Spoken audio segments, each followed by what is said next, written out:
with my Vans on. They gon' let me rock cause I got morals I'm gon' stand on.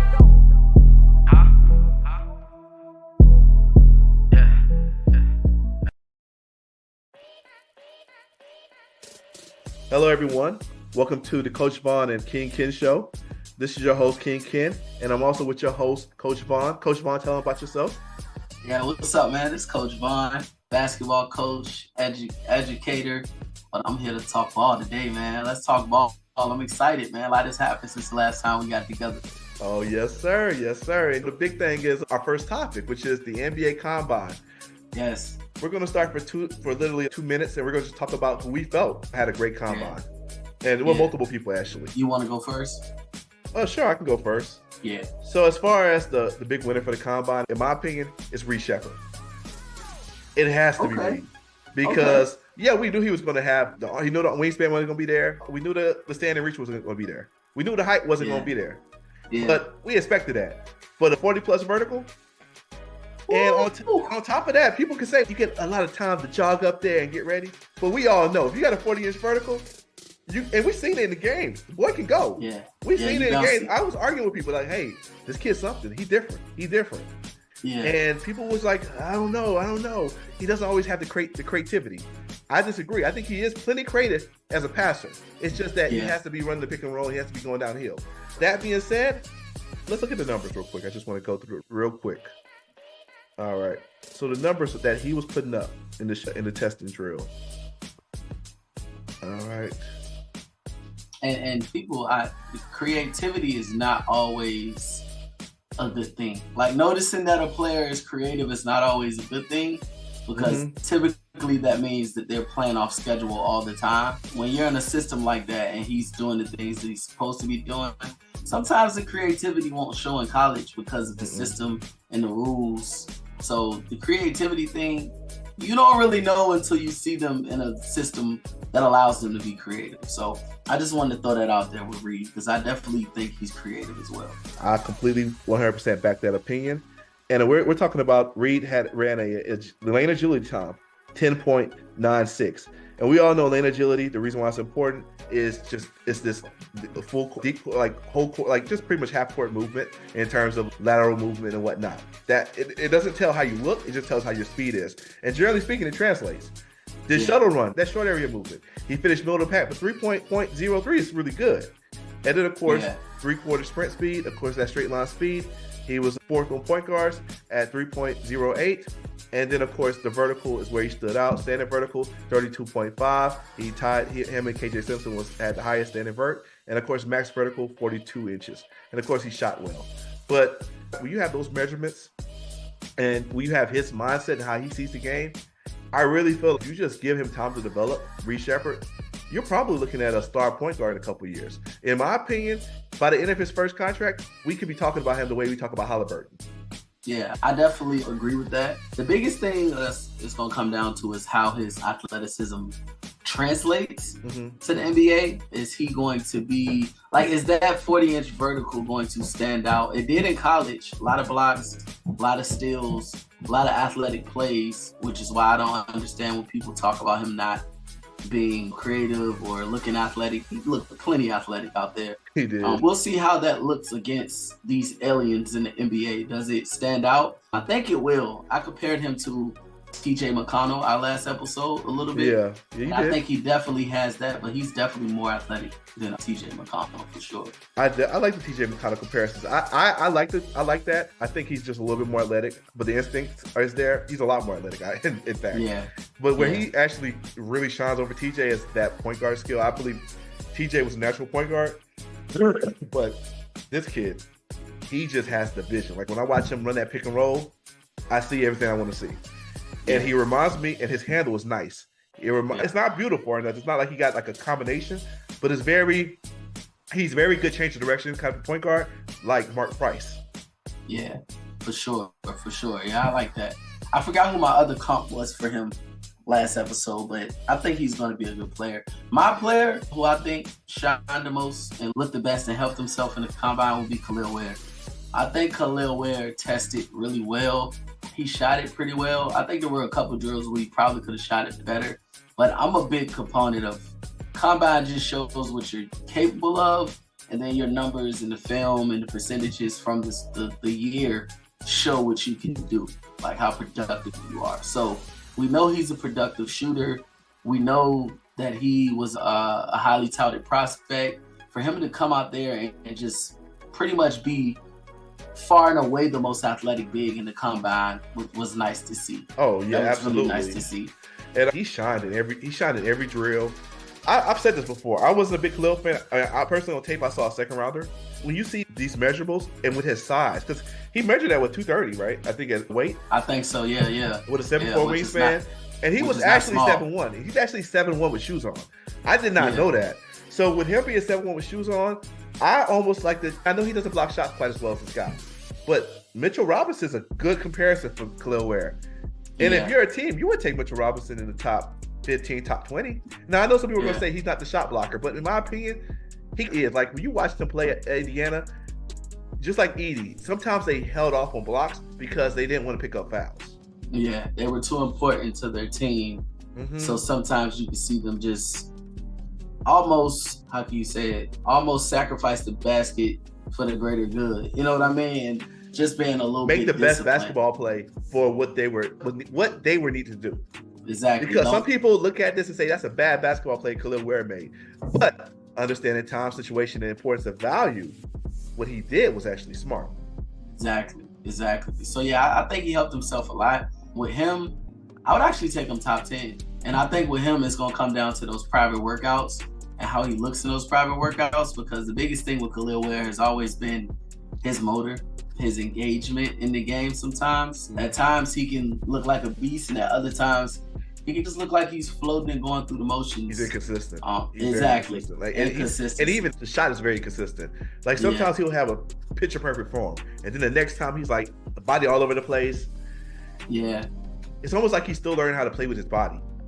Yeah, and that's what you get with young prospects, right? Like you get these guys who haven't really figured it out yet, but there's going to be an NBA team that he works out for, a coach that believes in him, a staff that believes in him, and I could definitely see him going top 10. I could see him going number 9 to the Grizzlies. I really could, if he really has a good workout. I actually like that. We're going to talk about that. How to make the team. That's one of the topics for today. We'll go into it, but that's a good one. I like that. Yeah. Well, other than that, I think Bronny really helped himself too. He came in and he looked the part in terms of just his measurements weren't off the charts, but they were pretty much in line with what you probably were expecting. They were listing him at 6'4". You expected him to come down at least sub 6'3", and he did. But his body looks great. His shot looks great. The skill level is there, obviously. He helped himself a lot. I'm not sure how much the scrimmages. I'm not a big scrimmage person. Like, the scrimmages never do anything for me. You're not a big scrimmage person? I'm a major scrimmage person. Scrimmages by Jalen Williams. He was. I didn't have him on board. I moved him to the top 10 after the scrimmages.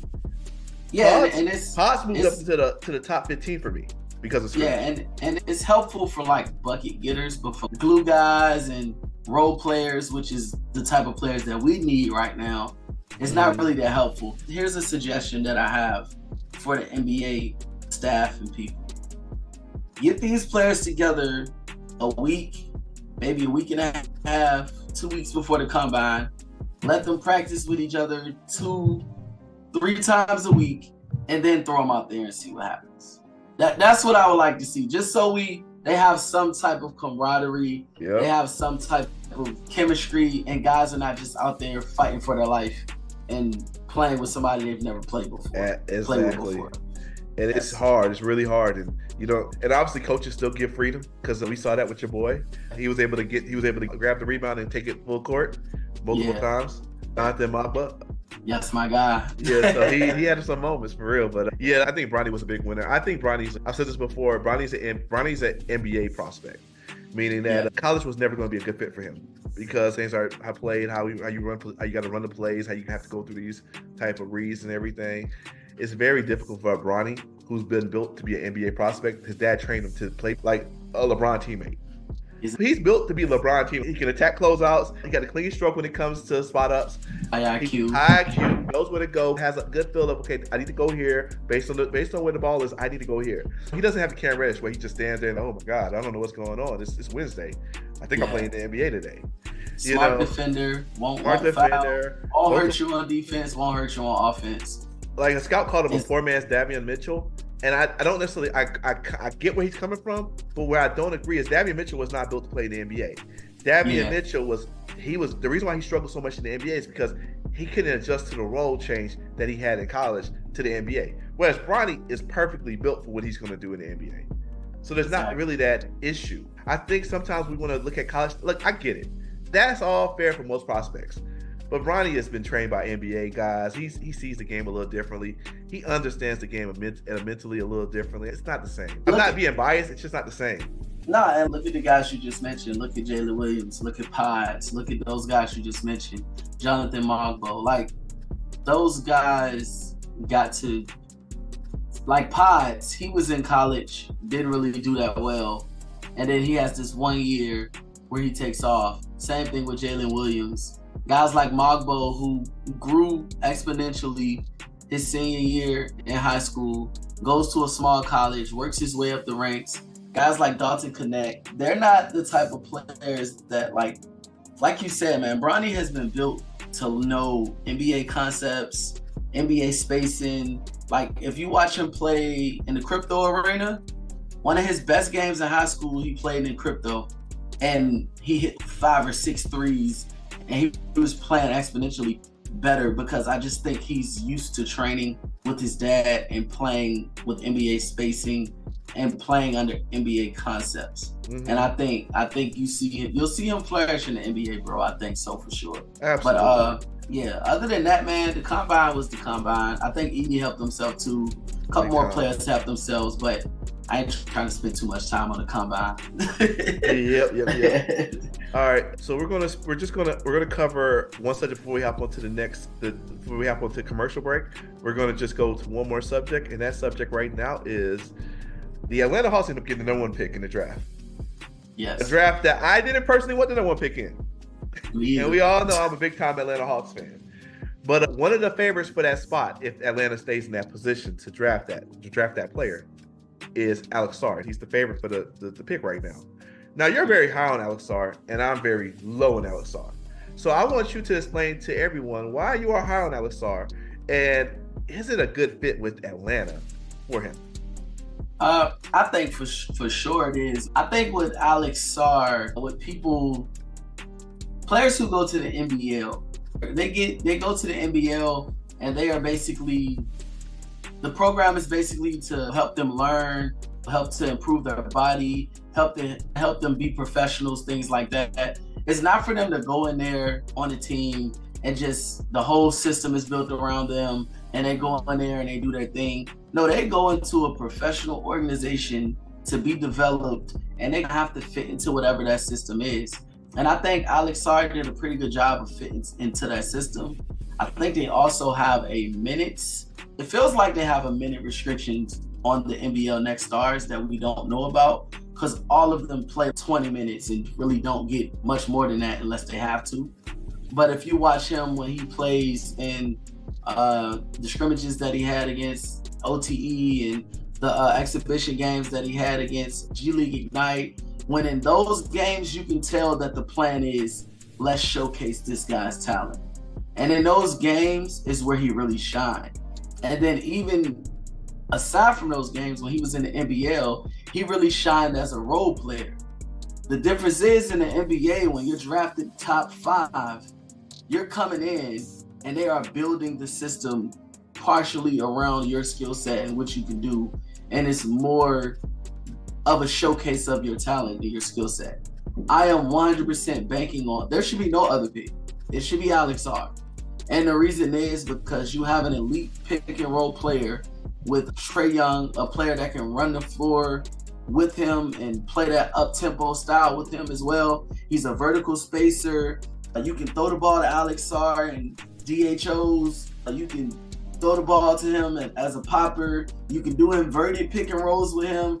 You could do a bunch with him because of his skill set, and I just think that's exactly what the Atlanta Hawks are missing. I'll talk more about the Atlanta Hawks later when I talk about how to build a contender with them. But I think with the guys that you have, Jalen Johnson, DeAndre Hunter, one of my other favorites is, what's the kid's name? Jalen Johnson. I said Jalen Johnson. Oh, okay. Oh, you talking Kobe Buffett? AJ. Oh, AJ Griffin. Yes, yeah. I like AJ Griffin a lot. And I think those are the type of lineups that you need to have around Trey when you're closing games in the playoffs. Like guys that can really run the floor, that can be extremely flexible in different actions on offense, and also guys that have flexibility and versatility on defense. And I think that's what Sarr needs. That's what Sarr brings. But I also can see an argument for wanting a legit protect the paint, screen and roll, block shot. I can see the idea for wanting that big, but it just might not be the year for that. You can't pass up on a talent like Alex Sarr, because if you want to build a contender, sometimes it's not going to happen overnight. But you do have pieces like DeJounte Murray. You can bleep that out. DeJounte Murray. I actually use AI now, so you can edit this. Okay, perfect. Yeah, you can get that big to put next to them as well, that can serve in that Capella role as well.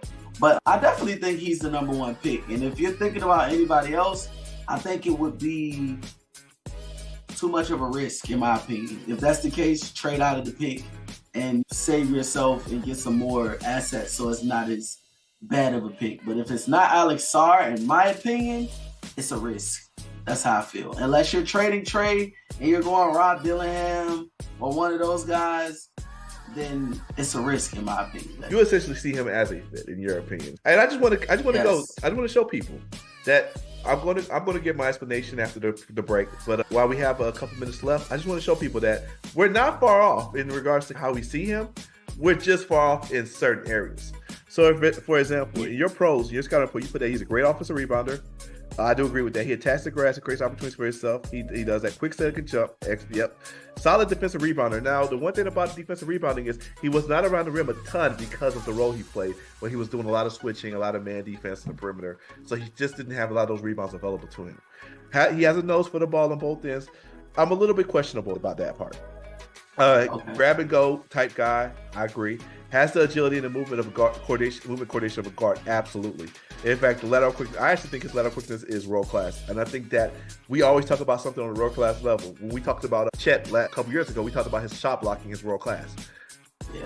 Sarr's lateral quickness is world class. Also, 3-level score with a tight handle and high level footwork. I completely disagree with that. I believe that could happen in time. I don't see that. I don't see anywhere near that in regards to day one. Capable screener, slips often because that lets his speed advantage. I will say this: his screening, he has shown some pop with screening. But the issue with him is he cannot maintain it, and I don't believe he can handle the physicality. He reminds me of as a screener, and even as a slip, he reminds me of Marquise Chris. Remember how Marquise was when he first was in Phoenix? He put the hands in front, he'll screen you really good. But once a point guard hits him in the chest with an elbow or something, all of a sudden them screens become a lot softer. Yeah. And so I'm not buying him as a screener at all. I'm just not buying it. Elite pick and roll player, I completely do not buy it. I watch his pick and rolls. Timing's a little off. Sometimes he's a little late to the screen. Sometimes he's just vertically running, which is fine sometimes, which is okay, but I'm big on pick and roll IQ. I'm big on the guy understanding timing, understanding delivery, understanding giving his point guard the best opportunity to deliver a pass. I'm not sold on that particular part of his game yet. Short roll finisher, we didn't see much short roll stuff from him, but we did see at least flashes of it. And I will say, with the limited chances he got, we saw flashes. And I actually think that's something that he can eventually do. Is the short roll read where he gets the ball to pick. He gets the ball. I don't think he'll be doing too many picks, but I believe he'll be doing a lot of, let's just say, he'll be slipping. And so then he'll get the ball to slip, and he'll have the ability to either drop to the basket or pass it out. I believe we're going to see some of that playmaking, especially in time as he gets comfortable. Potentially devastating as a popper. He's not anywhere close right now, though. Capable of smooth shooter, not anywhere close right now. And those are some of the things. Like, I think that he's so far offensively right now. I think he's raw, and I know that we only have a short time period left at this moment. But I actually think he's more raw, in my opinion, than it's going to sound. You might disagree. He's more raw than James Watson was coming out. Ooh. I believe he's more offensively. I believe he's more raw. And defensively, I don't have that same thought process. Defensively, I am all in on Sarr, especially as a perimeter and a switch defender. But, man, it's rough. Like, when you watch the full tape of him, when you watch the highlights, this guy's the number one pick in the draft. When you watch the games, and I'm not talking about because like I said, when you watch that game, that showcase game, it's different. Even the stuff he was showcasing was things that you really like, which is perimeter defense, which is him locking down Ron Holland, things you love. And the thing is, you saw some of this actually in Australia too. But the things I saw in Australia was inconsistency offensively in everything. Poor shooter, poor synergy for a big. For a 5, really bad. For a 4, below average. For a big wing, yeah, good. It was good synergy. But if you look at his synergy, below average a lot, average a lot, and then when you see very good, which is I think excellent, is for his dribble pull up, which was 20. I think he took 21 of those. Most of his mates came from 21 feet and closer to the rim. There just wasn't a lot there. And I understand what you're saying. They don't give you they want you to be a teammate. They want you to understand the game in Australia. They want you to do that. And the pace. And I think that's part of the reason that like the synergy is off, because you go from OTE, you go from American. OTE doesn't have great data either for him. But I'm just saying in terms of AAU basketball, OTE, the pace that was in that G League Ignite game, like the pace is much different, and I think he's comfortable at that pace. Mm-hmm. And just like any young prospect, I think when you slow the game down, we saw it with Minnesota last night. Mm-hmm. When you slow the game down, even when you're 2 or 3 years in, it's a different game. You know what I mean? I think that's what you're talking about, and I definitely agree with that. But I think the leaps and bounds that he can take playing with a player like Ice Trae and playing with what position would he play? I think he would play the 4 to me.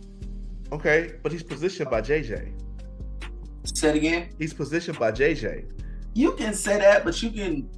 Here's the thing. I understand the starting lineups, but when it comes down to lineups and what happens in these fourth quarters and in these big moments in the game, in the regular season and playoffs, positionless basketball. Mm-hmm. And I envision him and JJ closing games together. They may not start together, but I definitely envision them being able to close games. Him as a small ball 5 and JJ as a 4 and so on. But that's just my vision for him.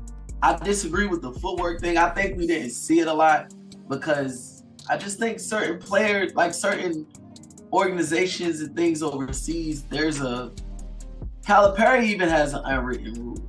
Like he basically told Rob, hey, you get 2 chances to do so well. Yeah, and then you never know what's being told. But that's why I'm not all the way in. That's why I'm really out. Because that's what I understand. Because you gotta understand, the Hawks have to win now. I understand some Hawks fans are gonna be like, I really want Ellis, so I don't really care if we win now. I do. I care if we win now. I believe if we don't win now, Trae's gone. And in that case, it's a completely different conversation. But because ultimately, when I'm watching him play, the guy is so raw offensively. But he's talented. You don't see 7'1" guys who can handle the ball like him on the perimeter. And it's not that he's a great ball handler, but the fact that he is a stationary ball handler at 7'1" is amazing. You know who was like that before? Johnathan Bender. Johnathan Bender had the world of talent. And Johnathan Bender, I feel like, could have got to that goal if he went to a situation that understood that he needed to develop him. But instead, he was blocked by Jermaine O'Neal. He was blocked by this player. He was blocked by that player. And then by the time he got his chance, he got hurt. Yeah. By the time he got his chance, he got hurt. When they got rid of Ron Artest, he got his chance, he got hurt.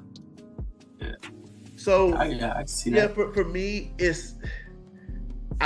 reason why I'm out on him, and I'm completely out, is I don't see a 5 at all. I don't see any 5 in his game. Any 5. Not even small ball 5? Not even small ball 5. Or drop defender. Or drop coverage defender. Also, post-up defender. When it comes to inside play, he's 50% at free throw layups in Australia playing against backups. His dunk rates is good, but he's a freak athlete. He should always have high dunk rates, right? Yeah. He should always have I think he was in the 90 percentile with the BSPARQ. He should always have good dunk rates. I'm not worried about that part of his game. I know that's translating, but I don't see the physicality. I don't see the mentality. When we saw him work out just recently, he was doing big wing stuff, which is what I see when I watch him play. I see that he wants to be a big wing, which I actually think he has potential to be. I think his potential is in the big wing. And we know big wings now are basically 4s nowadays, modern 4s. So I think he has a place in this league to be a star, to be even an MVP candidate at some point.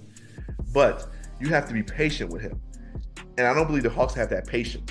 I believe he needs to go to Portland, where he can be behind, where he's behind Grant. He's behind Grant, who also has that versatility in his game.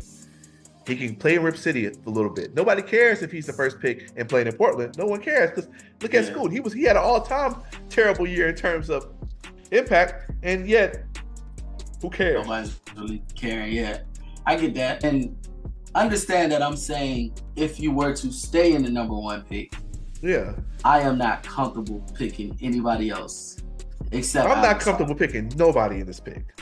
That's the thing. That's the thing that if I had to pick, I'm for sure picking Alex Sarr. But we'll talk about that later. I would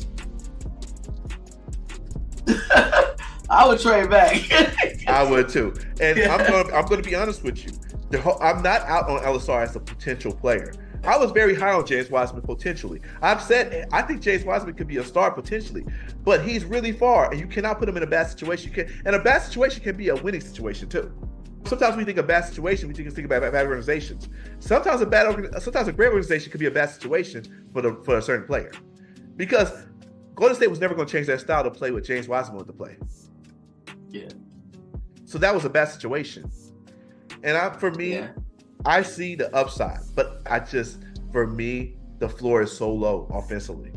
And defensively, he doesn't do anything like a 5. And like Chet, come on, you gotta think about it. Chet was like a 5. He might be weak, but he'll fight. He's mentally tough, he'll fight. KG was small, but he'll fight. If you watch him play watch him play that game, watch him against the Bulls when he had 96 playing against Jordan Bulls, and he was dominating. Jordan and Pippen. This was Garnett at 18 years old. There's just a mentality difference. I think Sarr has that. I think I saw that on film. You only really saw that truly if you just watched that game against the G League. In Australia. I seen it in Australia a little bit. I just think. Was it more than a flash? To me, it was definitely a flash. So was it more than a flash? Not more than a flash, but it was definitely a flash. So he flashes a lot. He flashes a lot, which ultimately tells me that his ceiling is high, and he has the highest ceiling. There's no question. But does that have anything to do with playing 20 minutes? If you're drafting him number 1 overall, what's the expectations? I'm saying if he wasn't playing just 20 minutes and he was a 30-minute, 28-minute a game type player, I think the rhythm and the play style would be probably different. But I think because you're already playing 20 minutes, there's this tendency to say, okay, let me not do too much, because if I don't do too much, I'm only getting 20 minutes. But if I do what I'm supposed to do and I do what the coach wants me to do, there's a potential to get more minutes. So with the 20 minutes a game, I think if he had more film, honestly, I feel like we got to see him, but you never really got to see him settle into games. What I'm going to do here lately is I'm going to go back to the games where he played the most minutes, and I'm going to watch those and see, because that'll give us the best indication of who he is. We even saw it with LaMelo Ball when he was over there. Even though you're getting those minutes, it's not always your confidence in who you are going to be in the NBA is not always synonymous. You know what I mean? Exactly. Yeah. Look at Anthony Edwards. Like bad first halves. Anthony was terrible his rookie year. But I will say the one benefit that I always gave Anthony that I just can't give Sarr, Anthony was a once in a generation athlete. He was in the 99th percentile in acceleration, deceleration, size. I compared him to John Wall. And John Wall is not a comp that I just slip out there. I think the world of John Wall in terms of young John Wall to when he got to his peak. And I know John didn't have a long peak because he's primarily playing off of God-given talent. But John was a phenomenal freak of nature for a point guard. We're talking about somebody like 220 who could move effortlessly. Like, people don't understand how hard it is to be 6'4", 220 and move like John Wall. Yes. John Wall is as fast as me. But I didn't have none of all the other stuff John got. Yeah. I had the speed. I didn't have nothing else John had. And to be 6'4" and doing that is amazing, man. Insane. And Anthony, he like what, 240 now? He a brick wall. So for me, it's a little different when it comes to the athletic metrics of comparing them to that guy. For me, with Sarr, and you're right, we do have to look at the tapes when he has plays more minutes. But the issue with him is offensively, it's just nothing but flashes, and it's a lot of bad play. And if it's not bad play, it's average play. And then the flashes, that's all. You know what? This guy's he got it. Yeah. And my ultimate take on him is this: the reason why Marquise Chris fell wasn't because of offense; it's because the defense wasn't worth it to him in the NBA. This kid's defense is special on the perimeter and in switches right now. Yeah. And I understand the big man stuff is not there yet, but the other stuff is there right now. So my belief is, if he could just get, something must have happened. Gotcha. So when we look at Sarr, I definitely think we see a legit potential star, but I feel like progress is not linear. So you really want to put him in the right situation, and you want him to grow offensively, because offensively is where he has a lot of work to do. That's where the numbers do not look good. And I know we're going to say LaMelo didn't have good numbers, but LaMelo actually had good. He had like really good passing stats, really good rebounding. The shooting wasn't there, but we knew that it could come. We saw that with Giddey. Some of the same things we see in the NBA, we saw with Giddey in Australia. I don't necessarily, what I see here in the stats with him is it doesn't look pretty. The percentage, the true shooting isn't good. Finishing the basket isn't great. It's just not a lot of great things that I see. But that being said, I will say this. I believe in Alex Sarr. I'm a believer in Alex Sarr. I'm just not a believer in Alex Sarr in Atlanta. I don't feel like Atlanta is in the right place, right time. They're trying to win. It's a win-now situation. They have an opportunity, in my opinion, to make major progress. And so in that case, I'm dropping out. I'm moving back.